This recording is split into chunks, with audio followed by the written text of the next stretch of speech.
And both in the United States and in Australia, there's this anti-incumbency feeling, I guess. The central government hasn't changed in either places, but government just got a whole lot harder for both of them, Malcolm.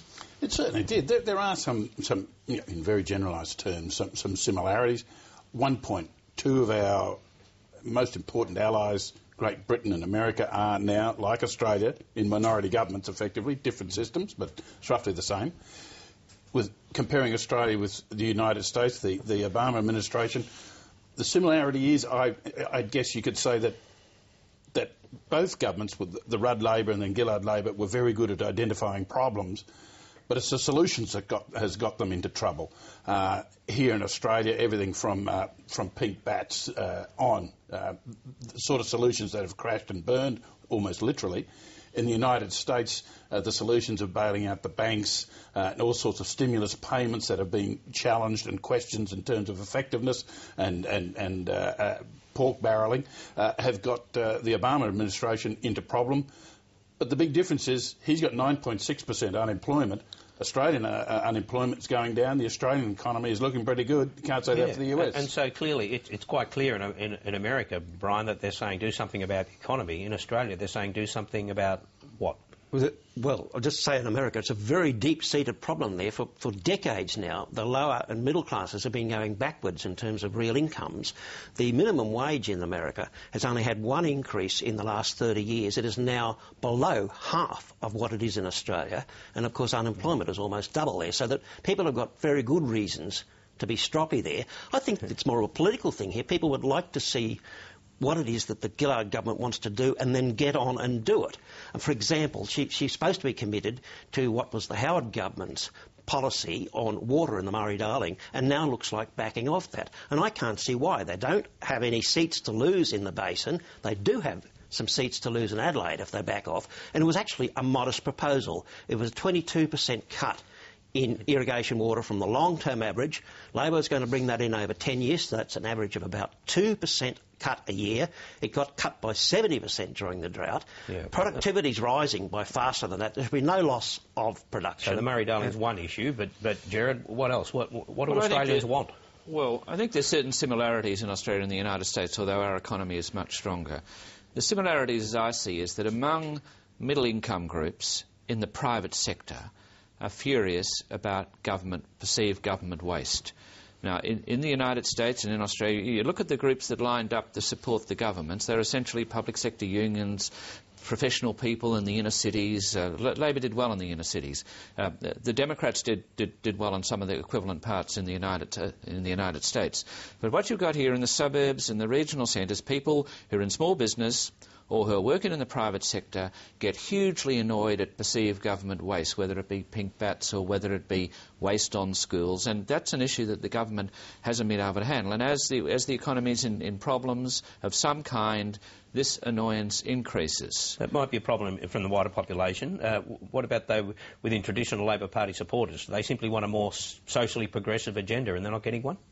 I think in some ways the government's out of tune with what they really want there. For example, I think they're giving them what the funds management industry wants in terms of this increase in superannuation from 9% of their wages to 12%. But people would much prefer to keep those wages, because at that stage, when they're working, they've got houses to pay off, kids to bring up, their own education fees to pay, their school kids' fees to pay, and so forth.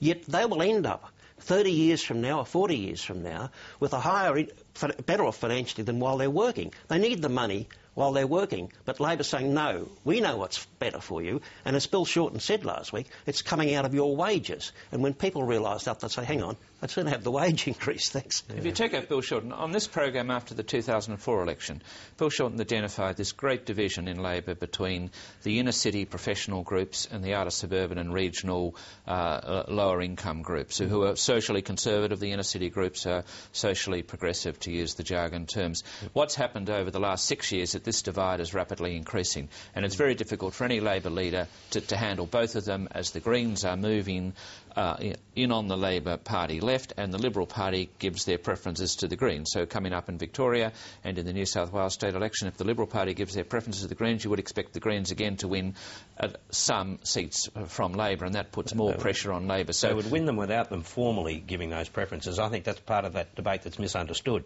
People make up their own minds about preferences. They don't need to be told. Well, they may or may not. I'm not certain about that. Look, I think you could say that were Anthony Albanese, Tanya Plibersek, Martin Ferguson and maybe a couple of others to retire tomorrow, the Greens would get their seats. It's got nothing to do with preferences. It's the candidates that held them off, and they would take those inner-city seats. I think it has a lot to do with preferences, because giving preferences is the Liberal Party leadership saying to the Liberal Party faithful, it's OK to give the Greens a second preference. And a lot of people just follow the party ticket. And people follow the ticket, but it also gives authority. It gives legitimacy to that. It's more than that, Piers. What I'm saying is... I'm not Piers. Hang on. If I were Piers, I'd be sitting there. I'm sorry, Andrew. Look, it's more than... What were you saying? I'm just trying to say that it's more than just a preference strategy. There is a legitimate and strong Green presence in those seats. Tony, I think it's also the Liberals have got problems here. I think Tony Abbott's, out of the American election result, he's enormously attracted to the inflated rhetoric of the Tea Party, but trying to translate some of their demands, like very big cuts in government spending and very big cuts in taxes, to Australia is not easy. He made a speech recently where he said he's cutting taxes is in his DNA, but the actual rate scale that he put forward involves an increase, very steep increase, in marginal tax rates for 2 million voters, 2 million low-income voters, from 15% marginal tax rate to 35% for people between $25,000 a year and $37,000 a year. Now, that's nuts. No, but in fairness to Tony Abbott, those tables were released as he was giving his speech. He wasn't aware of those tables when he gave his speech. Of course you're aware of them. That was part of the Ken Henry's flat tax thing. No, but the details were released by Wayne Swan that same night. Hang on, for God's sake. Having the fact that you go from 15% to 35% is in the original announcement. Yeah, but the tables were released that night. I wasn't talking about the tables. I'm talking about what anyone could have read at the time. I don't think Tony Abbott's advocating increasing taxation for middle-income groups. He did say in that speech that his problem was he didn't have access to the sort of information that was behind the Henry recommendation, so he couldn't be sure what it was.